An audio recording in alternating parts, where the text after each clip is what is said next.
I'd like to call this meeting to order. We have an appropriate notice has been given, duly called. Please stand for the pledge.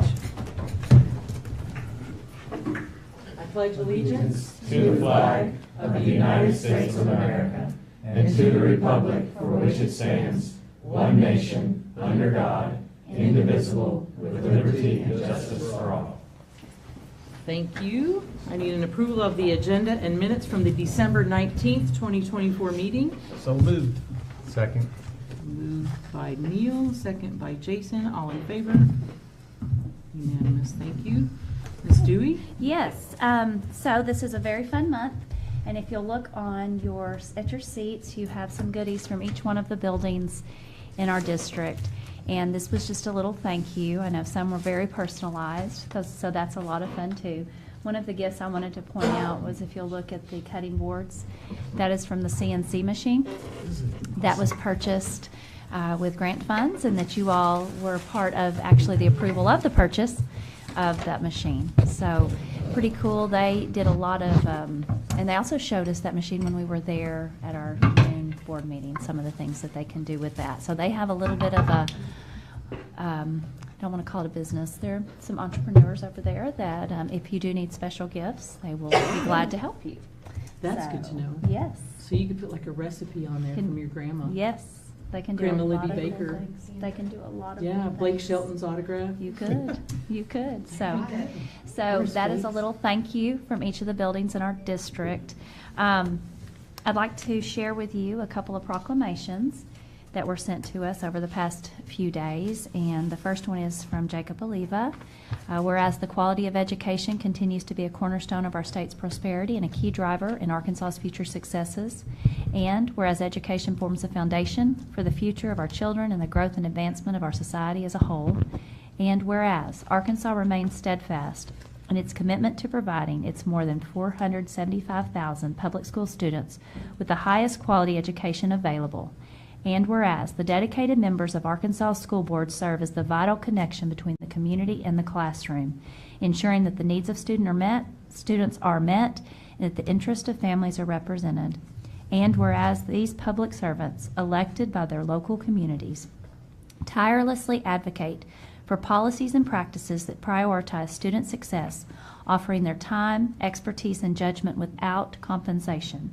And whereas the Arkansas School Board Association and the Arkansas State Board of Education collaborate to support and guide the state's more than 1,500 locally elected school board members who make a critical contribution to education. And whereas the month of January provides an opportunity to honor and express appreciation for Arkansas school board members, recognizing the significant time, energy, and talent they invest in service to our schools and communities.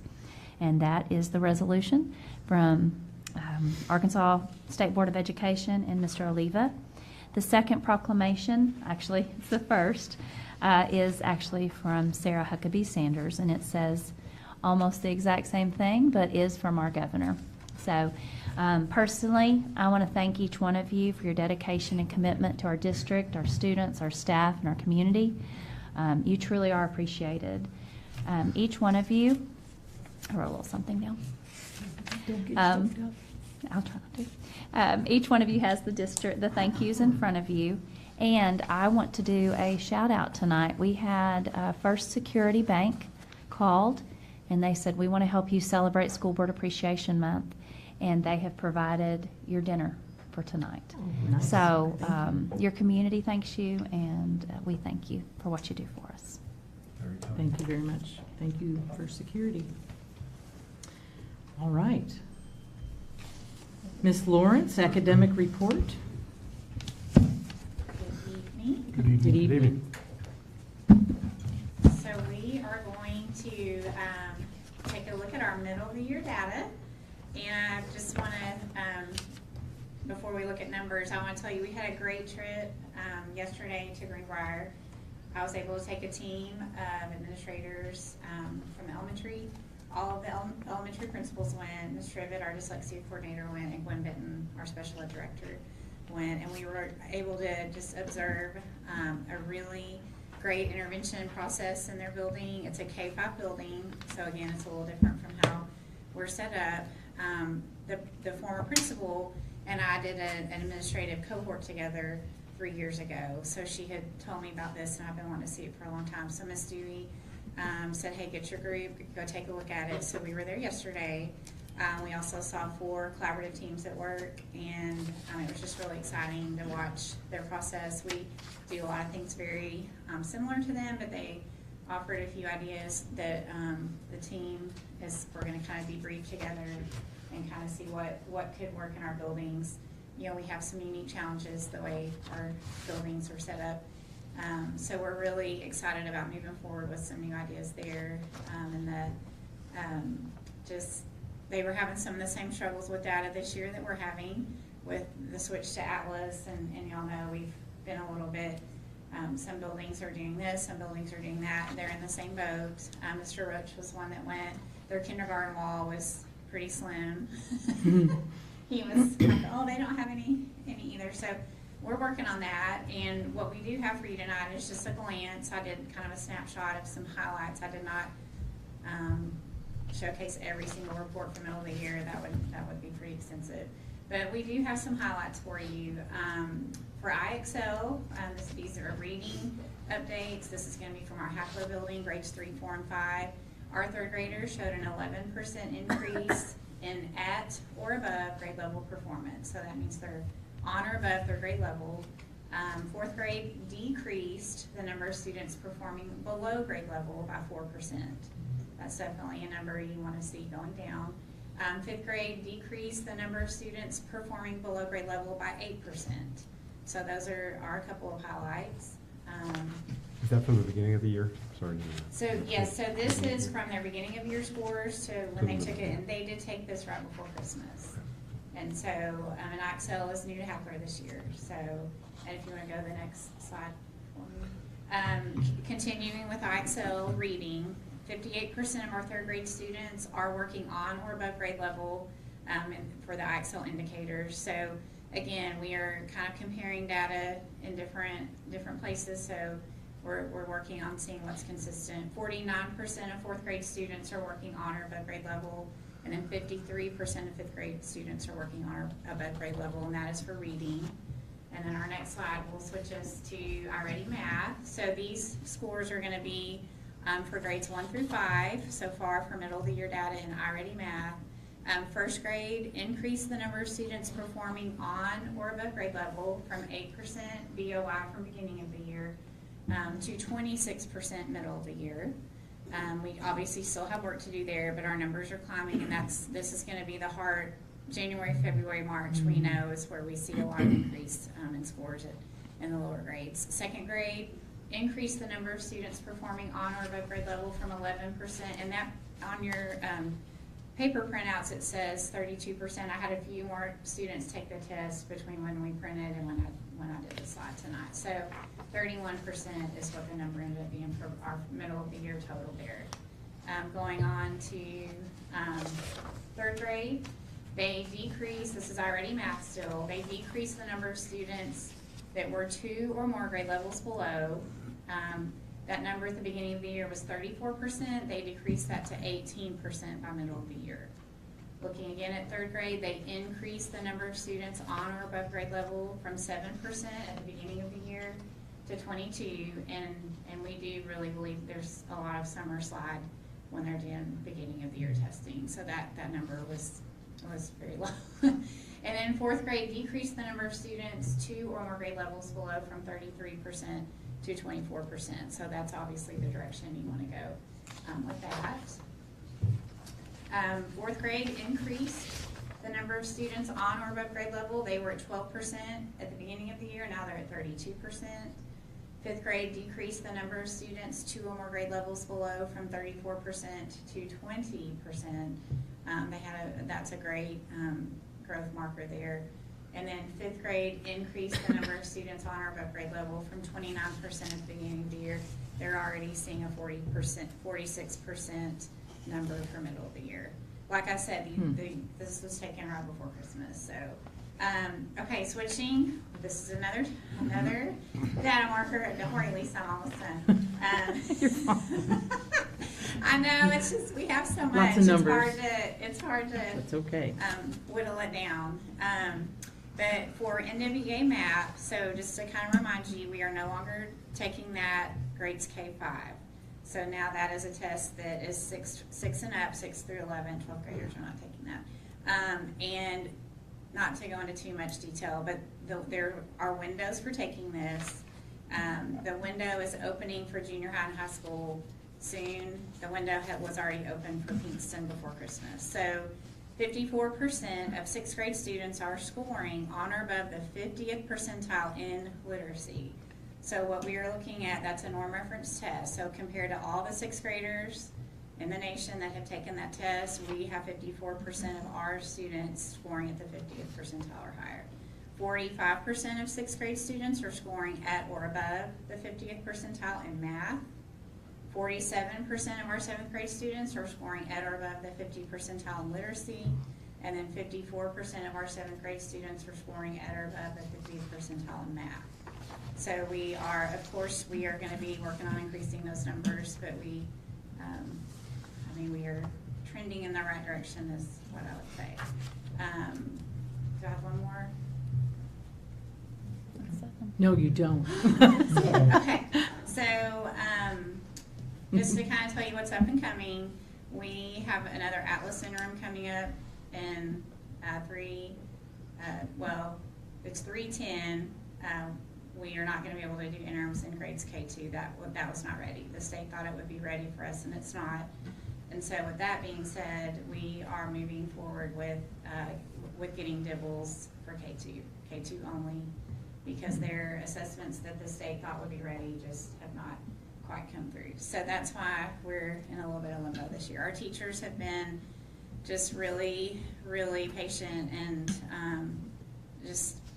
I can't brag on them enough. It's been a strange year for assessments. There's just no other way. This is what we would consider a pilot year, and they're working out a lot of the kinks with it, and so we're still learning a lot. But that's where we're going. So we have some more NWA MAP coming up, we have DIBELS coming up, and we have some more Atlas interim testing coming up.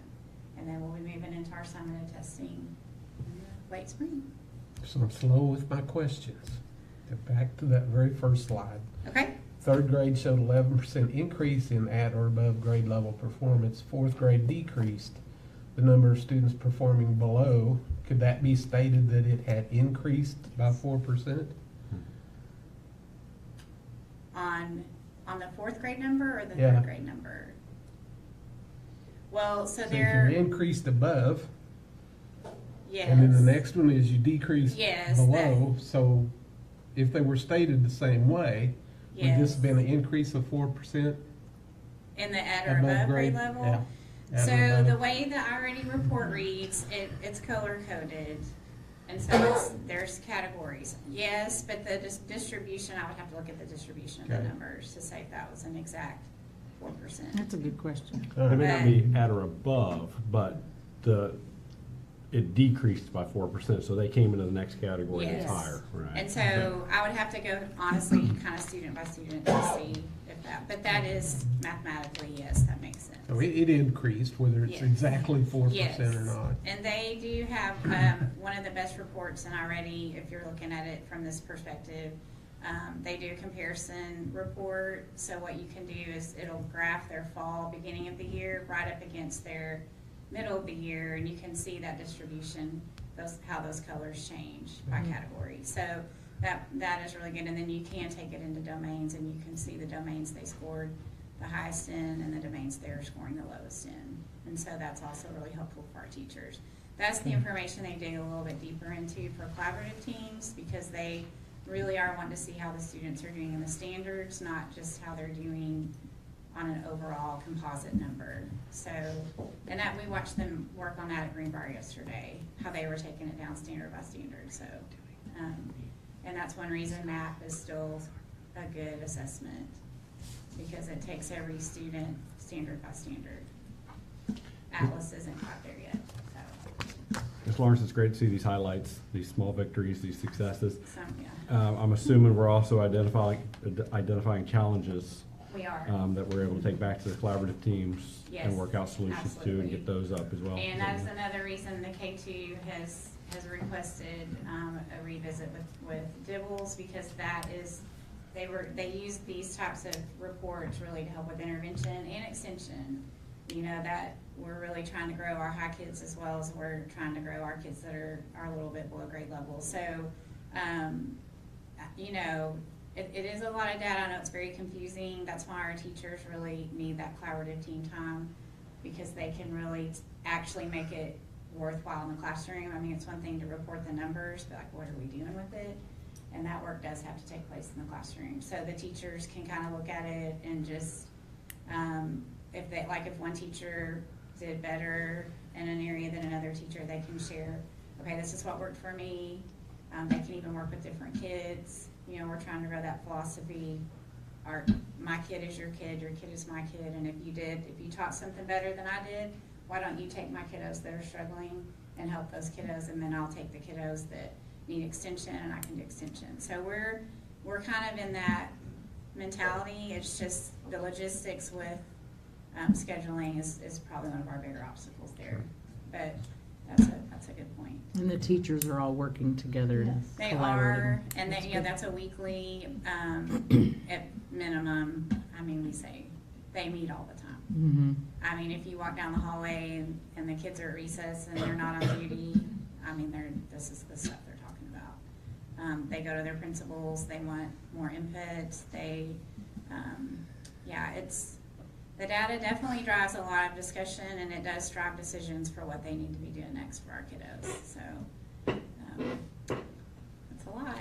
Any questions for Ms. Lawrence? That last slide, middle of year data, so, and I think most of this is an assessment problem than Okay. anything else. But if you look at it, that's a 9% change in math scores between 6th grade and 7th grade. Mm-hmm.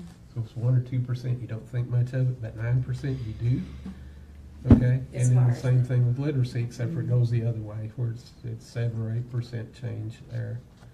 Yeah, that does become a jump. I mean, I will brag on the 7th grade math. At the beginning of the year, that number was 43%. They got Okay. it at 54. So they've done a lot of work trying to. I mean, anytime you see a double digit of any kind of growth in data, you're also checking it to make sure it's Okay. right. Would that also factor into the maturity level of the students at that age? I mean, that's a significant. I mean, it can, yes, for sure. I think, again, beginning of the year, we've got to have it, because we've got to kind of see what we're working with. But they really do have a lot of that, getting them back in the routine, and just that summer piece, trying to get them back in. That is something that their beginning of the year data sometimes is lower than what we think it should be based on where they ended the year before.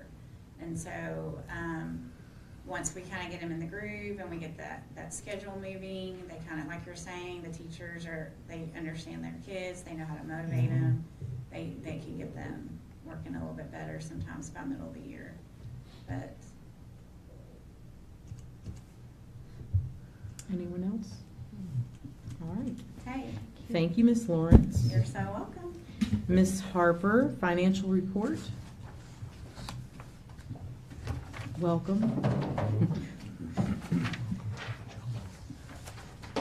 And we ended December at $17,309,157.26. See if I have any questions about anything on that page.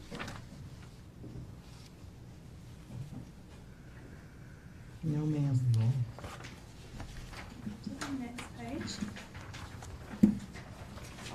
total revenues for December were $3,408,133.52. And our total expenditures for December was $3,760,760.33.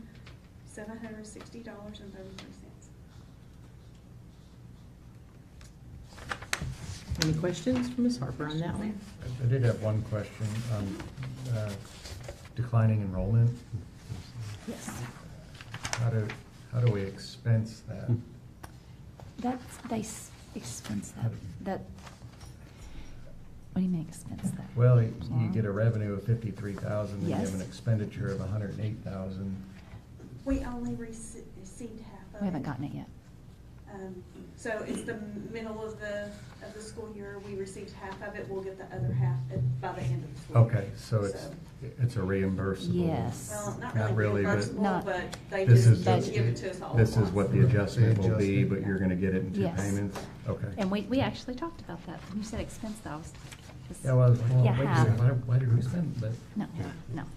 Okay. And so that would have been just a fund transfer, not a, right, that declining enrollment fund would have been transferred to general or something like that for expenses. No, we have to put it in that fund. Okay. And then we can Yeah. spend So we it. have to expense the money there and receive the Okay. money there. They want to see that at the state. And they want to see it spent. It's easy to spend. Mhm. They wanna see That's that. for the bus, They want to see that go, Okay. yeah. the 30, let's see, yeah, the 30 passenger bus Okay. is what we expense there. Got it. Thank you, sorry. And then our operating fund balance for December was $10,628,843.89. And that's your funds 1, 2, and 4. I'm right on track. Yes. Any questions on that page? Mhm. We are a little bit up and got some pretty good news yesterday about some more revenue than expected and some tax rebates. We'll take all the It's not in money there we yet. can get. You'll see it next month. Good. Mhm. You'll see it next month. And activity funds ending balance for the month of December was $666,100.99. Busy fall. All right. Any questions for Ms. Harper? Thank you. Thank you, ma'am. Thank you very much. Ms. Dewey, student enrollment report. Okay, we are at 3,770 students, which is 11 up from last month. And I found it very interesting. I think I've talked to y'all before about watching trends over the years. If you go back to the Januaries of past, we have had declining enrollment from December to January. We are actually up. So for the past 4 years, we have gone down after Christmas as far as number of students, and we gained 11 kids. And we lost a few too, so pretty excited about that net gain of kiddos, just because we've got teachers and seats, and we want students to be here. Very good. Student transfers. 1 in and 0 out, and I was talking to Ms. Crawford, who helps us with transfers, and for January, that's a pretty good thing. Stay right there. What you just said. You told me 1 in and 0 out. That's correct. That's correct. Yeah, 1 in, 0 out. That's correct. But still, that's okay. January, like I said, to be net 11, up 11 is a good thing, and not how we traditionally It's because that function. Christmas break was so long, they maybe. had to get them out. Maybe, but Get in school, we're any school. we're glad to have them. And, We'll take 'em. Thank you. Absolutely. Board training hours, Ms. Dewey. Yes, ma'am. Each of you has a copy of your hours, your training hours on your table. As you know, those You'll also have a cumulative total at the end. Some of you have reached a milestone. If you want to turn to the back, you can see. But that won't be till December that they'll acknowledge you have gotten there. I believe, Mr. Smetsky, you have reached platinum, is that correct? Pinnacle. Pinnacle. He is pinnacle, one up I from was gonna say, platinum. you better not Pinnacle. be platinum. Mr. Booth and Miss Morgan, I believe you've reached a milestone as well. So, this board right now has 1,290 hours and 3/4 of an hour. How many of those are meals? A lot are Neil's. How many you got, Neil? Neil has 518, 518, oh my goodness. 518 hours. So, Wow. yes, lots of hours. I think I can make up 144 hours in And 4 months. That'd be a lot of hours, Lisa. Be a lot of hours, Be a but you lot could do it. You could do a lot of training. So, anyway, I got nothing lots of to good do. stuff as far as training goes, and That's beautiful. you all are all in compliance. Good job, team. Okay, board, well, let's do facility projects. Update with Mr. Knight.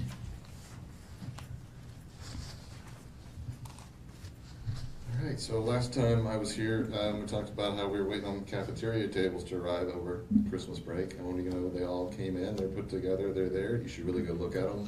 They look amazing. I think all the high school faculty and kids are very appreciative of it.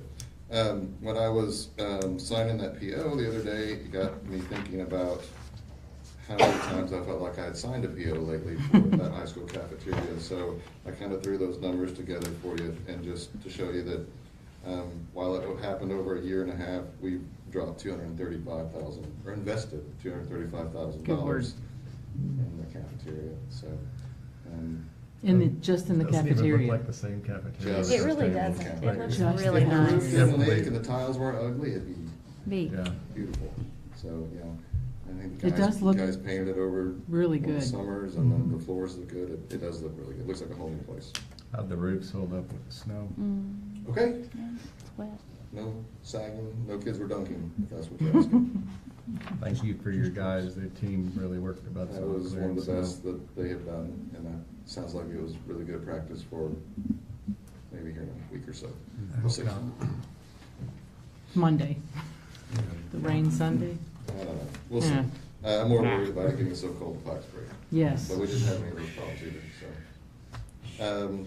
And then, I think the last kind of board thing that we have done that we're waiting on is the new smoke detectors in the high school. There's tentatively February 4th. It'll take about 2 or 3 days. Cool. Anyone have any questions? No, but I will say the kids are very appreciative of the cafeteria. Mhm. You don't realize how bad it was until you hear them say, wow, it's, I mean, they're comfortable. When they get excited Slightly. over a cafeteria table, That means it was kind of bad. that's pretty sad. Yes. Yeah. Mhm. But they God love them. are, so good for them. Yes. Thank you. Thank Thank you, Mr. Knight. Thanks, Chris. All right, we will now move into board action items. Ms. Lawrence, welcome back. Request to approve PD purchase over $20,000. Okay, so for the background, our district is continuing the work of professional learning communities on all of our campuses. Solution Tree is a premier professional development provider for this process. For our rationale, in order to effectively continue the implementation of the professional learning community collaboration process on each campus in our district, team members and administration need continued training and support. The needed support is available on-site with a familiar consultant. This will assist our teachers and administrators as we continue the implementation of the PLC work throughout our district. The funds for this expense are from the state's recent professional learning grant. The funds from this grant must be used to directly support the implementation of Arkansas Learns through professional learning communities. The district was approved for $132,452.64 to be used to support professional development in regards to professional learning communities. For the recommendation, I would like to recommend the approval of $26,000 from our professional learning community grant for 4 additional days of on-site coaching for professional learning communities and curriculum and instruction coaching for the spring semester of 2025 and summer 2025 school year for training provided by Solution Tree practitioners. And this will be with one practitioner that we already have been working with all 4 days. I move the board approve the recommendation. Motion by Neil, a second by Daniel. Any discussion? Just a comment or two, I think, as long as we can intervene with a kid before they get too far behind, and this supports that. Correction real time is better than letting them get So far behind. way back there in the fog, so to speak. So those efforts are appreciated. And we have built a good relationship with the consultant that is coming. She's been working with our administrators and she's met a lot of our teachers. Oh, good. We like her. Was this the same one that was here in the fall? Yes. It's her second year to be. She'll be here 3 days next week. 3 is that days, right? the And that's last from week the of last January. approval that you did. And then 3 days again. All right, all in favor? Unanimous. Thank you, Ms. Lawrence. Ms. Dewey, request to approve superintendent's sale of property. Yes, so the district has a parcel of land in Gamaliel. The property has been reverted back to the district due to abandonment after it was donated in 1989 to the Gamaliel Community Club. This property is located off of Highway 101 in Gamaliel. Per Policy 713, the superintendent may submit a request to the Board of Directors for authorization to sell surplus real property. Once the Board of Directors has authorized the sale of the property, the superintendent or designated individuals may sell that as the need arises.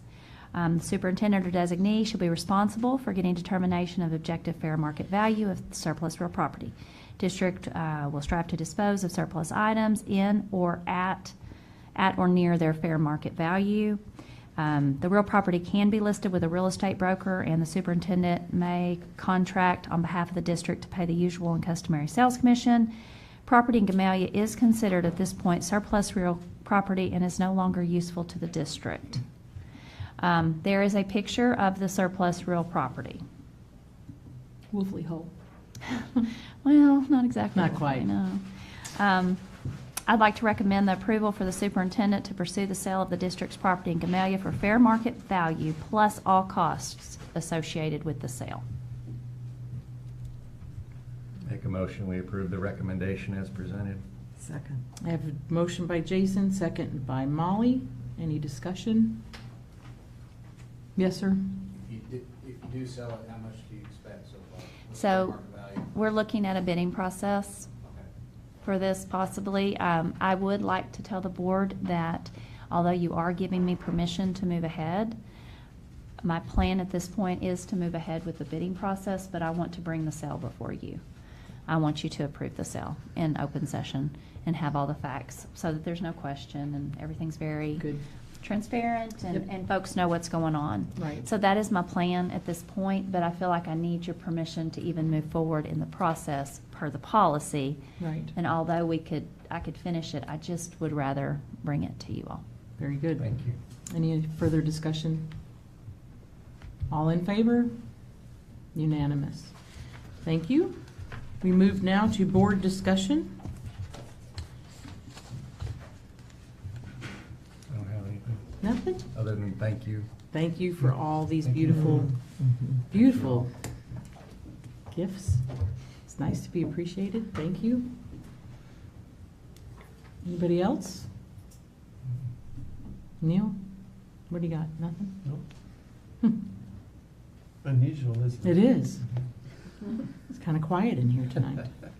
All right, superintendent's update. So it's already been done, but I want to do it again. A huge shout out to our maintenance department. We were ready to go to school pretty much Saturday afternoon. I was watching them clear Nelson Wilkes, those guys and gal. They worked hard and got it ready for us. Transportation department with snow routes, that's a switch. And they did great. We had no problems. That's great. And our families, just being patient. Bad weather decisions are when you have to work and your kids you don't know if your kids are going to school or not, and might have to do snow routes, so the times of the buses, we just thankful for the patience as we worked through that. There is no school on Monday for Martin Luther King Day. So this office will be open and most of the school offices will be open, but teachers and students will not be at school. On Tuesday, January 21st at 5:30, work session here to discuss facilities and future needs, a timeline of how things work as far as building projects go with our facilities division from the department. This will count as board training hours. Ms. Jones is able to provide those as training hours, so you will get hours for that night. Of course, that is open to the public. On Thursday, January 30th, I have been in contact with the Oakland Church of Christ on 62 East past Walmart. Is that 62 East? Mhm. Yes, towards the lake, Mhm. towards Lake Norfolk. At 5 o'clock, I'm going to host a drop-in there in one of their big rooms in the back. That'll be a direct, something out that direction. We haven't gone that way yet with our drop-in with Dewey's on the road. So I'll be there that night, starting at 5. At 6, I'll do a brief overview if anybody's there of the strategic plan. And I'd love for one of you all to join me. So first come, first serve. Y'all let me know. If you're dying to go to Oakland, Church of Christ on Thursday, January 30th at 5. So just let me know. And like I said, first one gets it or I'll start begging. ASBA conference, law conference, if you're interested, that's on February the 7th. They do have a virtual option. Just let me know and we'll get you registered. I think Miss Molly is going to go ahead and go down. And then another reminder, your statement of financial interest is due the end of January. I know several of you have either come up here to get things notarized or ask us to mail it in or drop it off. And I actually, Miss Kelly really helps a lot. Yes, she does. in getting those taken care of for all of us. So if you need anything concerning that, I know some of you I've talked to and I'm getting, we're going to look and see what we can find. So thanks again. Happy Board Appreciation Month. Thank you for your service to our staff, our students, our teachers, and our community. Appreciate y'all. Thank you. All right. Anybody have anything to add to that? Nope. Oh. Ms. Dewey, I do have one quick question. Yes, sir. Filing, the Yes, sir. filing period for the Yes, sir. upcoming, do we know those dates? I looked online and I didn't see them. I didn't see that the calendar had been published. Do you happen? The clerk's office has all of that. I can't tell, I don't want to say the Okay. exact dates because I don't know them. I know the election is May. February Okay. 25th, I believe. Is the- There's, the I filing posted a period? timeline on the district Facebook Okay. that lists those dates. Okay. Awesome. There's a Thank you. wonderful site, and in my update tomorrow, that site will be on there again through ASBA, and it has all the dates, all the information that folks need if they're interested, and what it means to be a board member. Okay. You know, a lot of tips and tricks that is on our Facebook right now, and it will be in the video tomorrow, Okay.